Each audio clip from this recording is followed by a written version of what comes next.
Bom, vamos lá, galera. De longe, a pergunta que eu mais recebo aqui nos comentários do YouTube e também na DM do Instagram é como que eu consegui a tão sonhada vaga de programador aqui nos Estados Unidos, né? Muita gente assiste meus vídeos de rotina aqui, vivendo aqui, trabalhando presencial em um escritório com programação, mostrando minha evolução, e elas ficam se perguntando como que eu cheguei aqui, porque muita gente tem vontade de fazer igual. E no vídeo de hoje eu vou contar pra vocês um pouquinho da minha história para vocês entenderem melhor. Antes de qualquer coisa, deixa eu me apresentar rapidinho. Meu nome é Pedro, eu tenho 25 anos e eu já moro aqui nos Estados Unidos há praticamente 10 anos, galera. Vai fazer uma década que eu tô aqui, é até difícil de acreditar, mas eu vim pra cá com 15 anos e é lá que começa a minha história. Quando eu saí com 15 anos do Brasil, eu não falava inglês, eu não conhecia ninguém aqui, eu era só um moleque que gostava de jogar bola e andar de skate na rua com os meus amigos. Eu não tinha nenhum diferencial, eu não era aquele moleque totalmente fora da curva, eu era uma pessoa totalmente comum. E eu vim para um país novo, com uma cultura nova, aonde eu não conhecia ninguém e eu tinha que desbravar as coisas e conhecer melhor. E a minha mãe decidiu trazer a gente pra cá, especialmente por causa da nossa educação. Ela sempre fez questão que a gente estudasse em colégio particular no Brasil, só que chegou um ponto onde ela não tinha mais dinheiro para pagar por um colégio particular.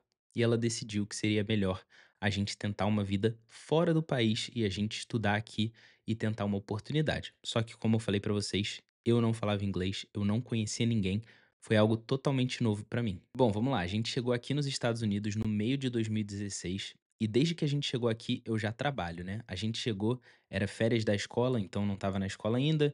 Comecei a trabalhar, trabalhei com pintura, trabalhei em oficina de carro, trabalhei limpando com a minha mãe, então a gente limpava concessionária de carro, sinagoga, igreja, e eu também limpava um banco, que foi algo que me marcou muito, porque eu limpei esse banco por alguns anos, e foi algo que ficou muito marcado na minha vida, porque mesmo depois que eu ingressei na escola, no high school aqui, eu estava no primeiro ano do ensino médio, eu ia para aula, depois eu saía da aula, ia lá limpar o banco e voltava para casa. Tudo isso para poder ajudar nas contas de casa, porque como vocês podem imaginar, não é nada fácil ser imigrante aqui e a gente estava precisando de ajuda, então eu tinha que trabalhar. Meu irmão, com 13 anos, já estava trabalhando também. E nunca foi fácil, mano, desde o começo. O que eu quero que vocês entendam aqui é que no começo era tão difícil que eu não tinha nem tempo pra focar em faculdade ou escola e pensar no que me daria mais futuro ali no momento, até porque eu não sabia tanta coisa.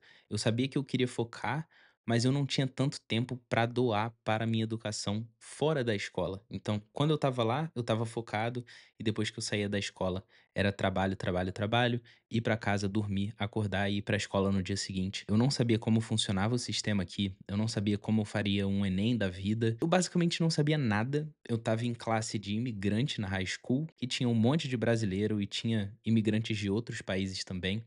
E você conhece muita gente e tudo, só que é difícil de você entender como o sistema realmente funciona, porque é um bando de imigrante ali e as pessoas não estão muito aí pra você não. Eles ligam mais para os americanos que estão nas classes de americanos, que é como que funciona a escola normalmente. E assim, galera, depois de uns anos morando aqui como imigrante, você meio que começa a se aceitar nesse patamar ali. E aonde eu tava, eu meio que não tinha muita escapatória e eu já aceitei que, tipo, eu ia formar na high school, eu provavelmente ia trabalhar com construção ou limpeza ou algo desse tipo.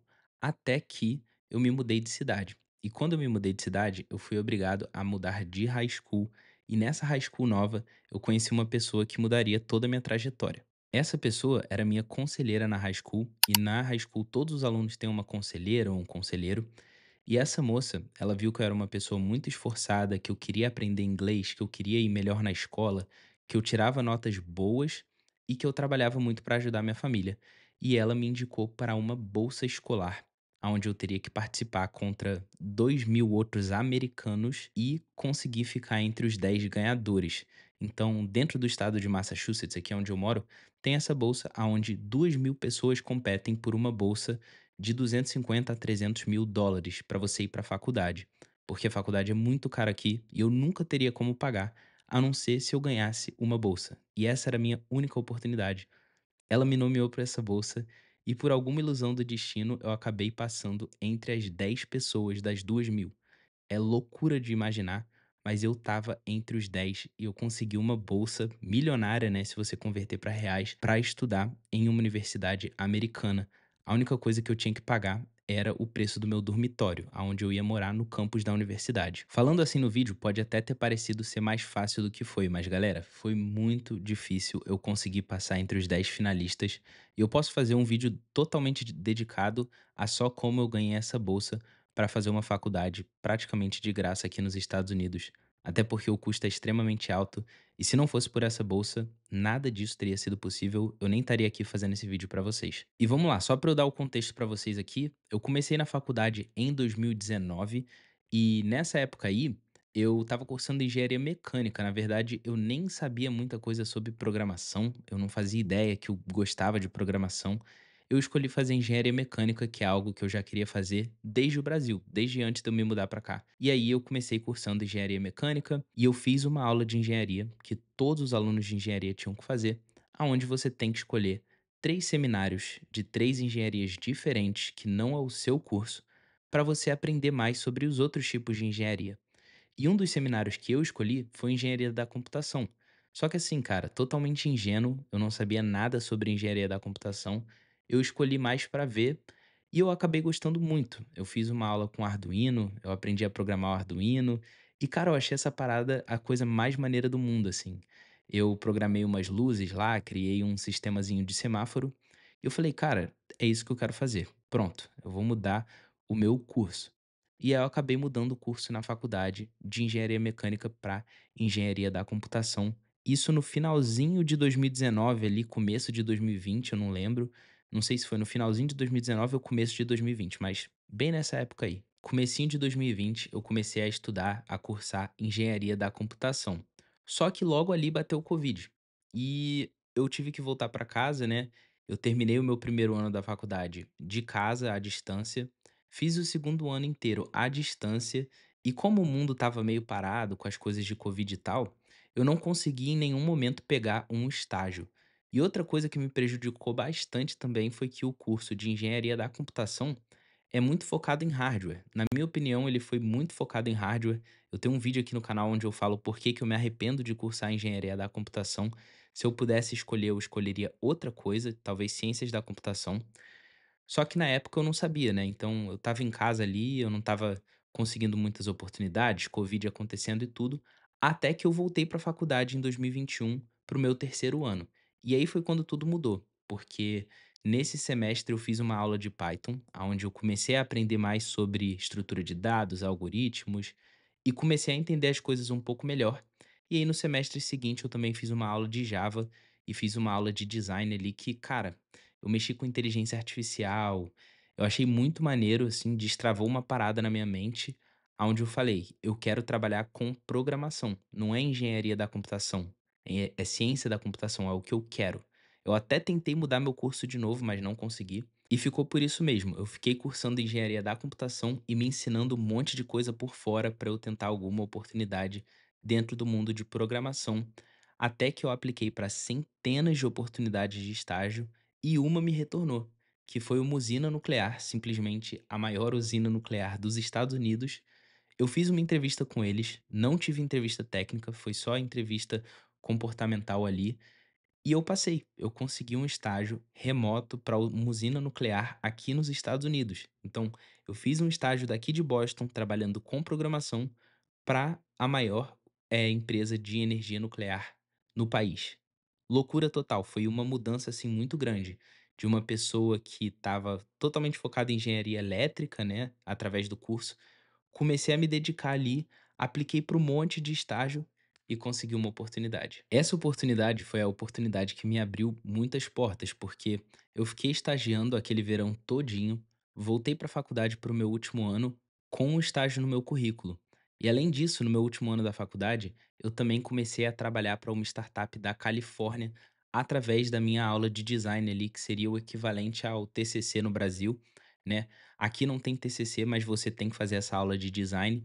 E no meu caso, eu tinha que ter um trabalho real, trabalhar para uma empresa real e fazer um trabalho para eles que fosse ser utilizado na vida real e tudo. Eu trabalhei com um projeto de cones inteligentes para veículos autônomos, né? Eram cones que você consegue achar a localização dele dentro do planeta Terra com uma margem de erro mínima e aí veículos 100% autônomos conseguem contornar áreas de trabalho numa estrada ou coisa do tipo, E foi um trabalho muito maneiro, era uma empresa do Vale do Silício lá na Califórnia, e isso me ajudou muito também, porque eu tinha um estágio no meu currículo e esse trabalho aí que também estava no meu currículo. E cara, eu estava me sentindo assim, o maioral, eu estava fazendo um monte de leet code também, porque eu já tinha pegado a manha ali que para eu conseguir uma vaga aqui nos Estados Unidos, tem que saber leet code, especialmente em 2022 ali, porque estava tudo muito em alta, todas as empresas pedindo leet code.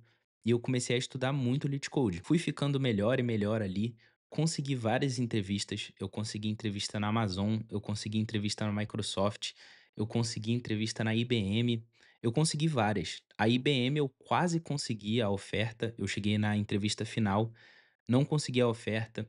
Na Amazon eu não consegui passar a entrevista técnica, na Microsoft também não.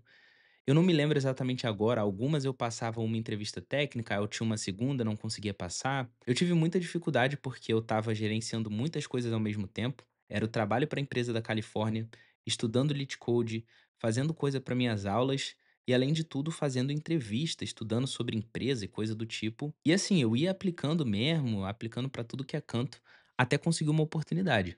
Foi aí que no comecinho de 2023 eu apliquei para a empresa que eu trabalho hoje, na verdade, que é uma startup da Berkshire Hathaway, né, e eu apliquei lá através de um evento de networking. Eu fui pro evento, conheci o recrutador, ele falou para eu mandar um e-mail com o meu currículo para ele quando eu chegasse em casa.